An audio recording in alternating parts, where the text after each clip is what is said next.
Dating some man's ex-wife is like using another man's used toothbrush. It's like buying a used car. After driving it around for a short while, you get to understand why the last person who owned it got rid of it. Usually, it's a money pit. Once you look past the fact that her kids will never respect you and never treat you like a father, you have to then absorb the fact she's been run through hundreds of times by someone she no longer respects, and that all her good times were spent with someone else. The fact is that very seldom does a solo woman become a solo mom, because she was dating the men that she put in her friend zone. She became a solo mom because she was chasing after Chad and Tyrone all the time, still trying her luck even after the thrill in high school and then college. Why would you want to financially, emotionally, and physically support some other dude's kids? They made their choices, and now they need to suffer the consequences. It is just that simple. It's baffling to me how solo mothers think. Even if the standards you use to choose Chad are the ones you use to find the next man, your basic point has to be that he should be a good father. So, without anything changing, the man now has to jump through extra hoops to get exactly what Chad got from her, plus the extra burden of raising another man's child. I love that women are finally coming to the realization that men don't want to take care of them and be their slaves anymore. The moment women decide to go back to being women and let men be masculine, their lives will improve. But the fact is that dating a solo mom is a complete deal breaker for most men. Most men who are doing it are either young and naive, or men who have been in love with the woman since high school.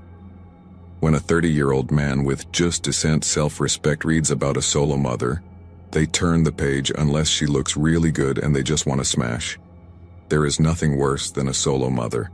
The solo moms don't look for love. They look for men who can help them with the mess they have made. No man with self-respect wants to be that guy. But the entitlement that these women have is what surprises me the most.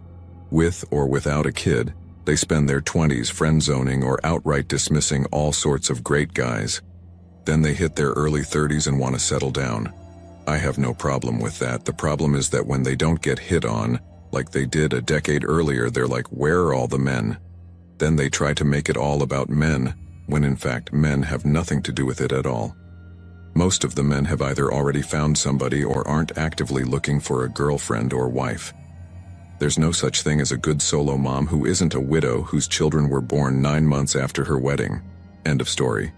Every other permutation adds up to either she picked a loser and reproduced with him, or she was the loser, and the father of her kids knew better than to stay with her.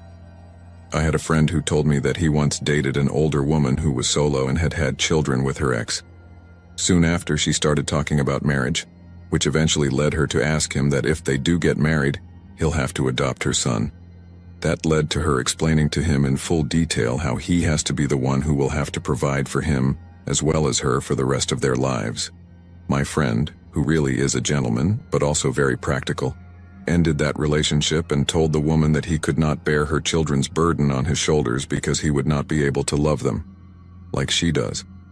I think the best way to handle this is to be really upfront with these women and tell them how you feel about them also being mothers. If it doesn't work for you, you need to tell them and not waste both of your time. If you genuinely like someone who is a mother as well, you need to tell her that you're serious about her and understand that she has children, and that is something that's not going to be a problem. However, most men don't do this, and out of love, kindness, morality, or even just ignorance, they end up in serious commitments with such women and later on realize how they'd been pushed into something that the woman had planned all along. Most importantly, they can't even talk about it because they get criticized by society for leaving a good woman alone and not helping her through her life. A solo mother nowadays is looking for a man-child to dominate as long as he makes money and lets her be in charge. Even though her decision-making skills are already in question. You go queen.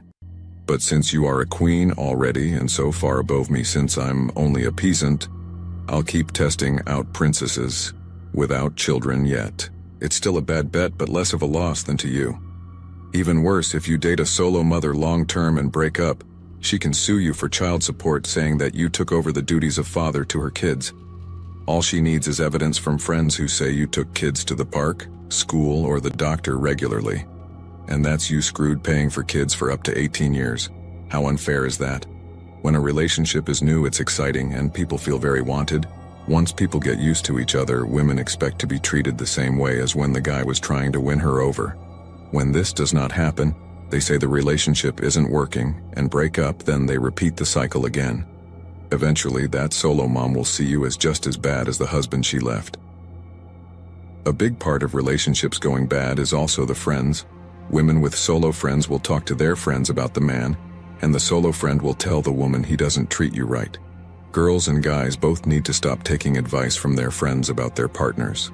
People out there either are a product of their own environment or upbringing, or they make bad choices that determine their future, sometimes permanently. One thing I and my friends have experienced but have never seen addressed is that a solo mother will flat out tell a man that her children come first in her life. But a woman will feel that a man isn't committed enough to the relationship if the man states that he places his children before anything else. To say that solo mothers have it together is beyond laughable.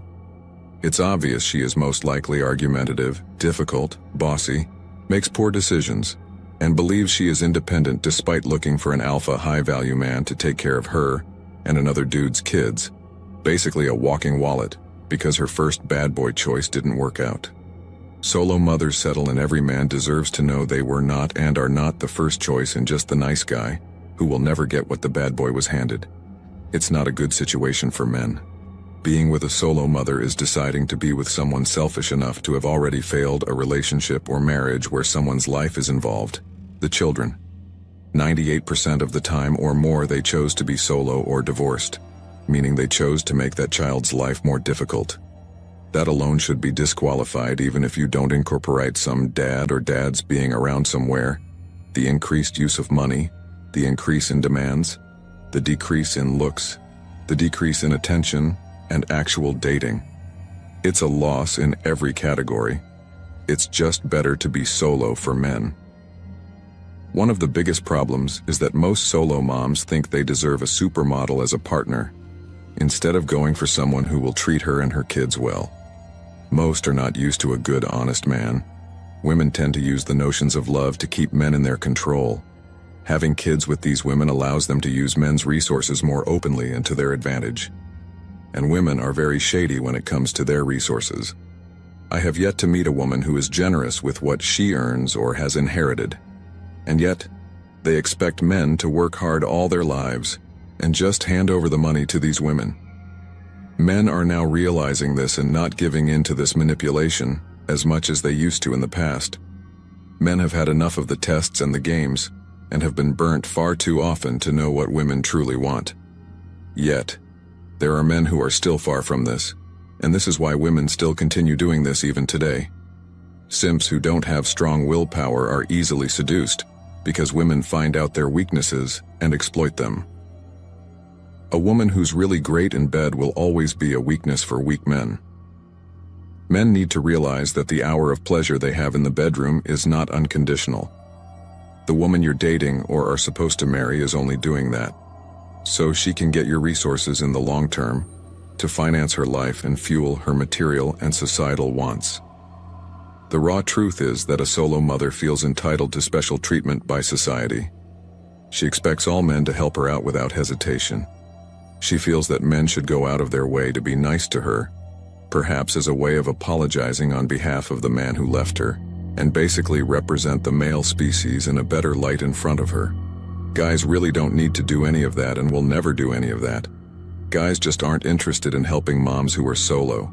They know it's a trap.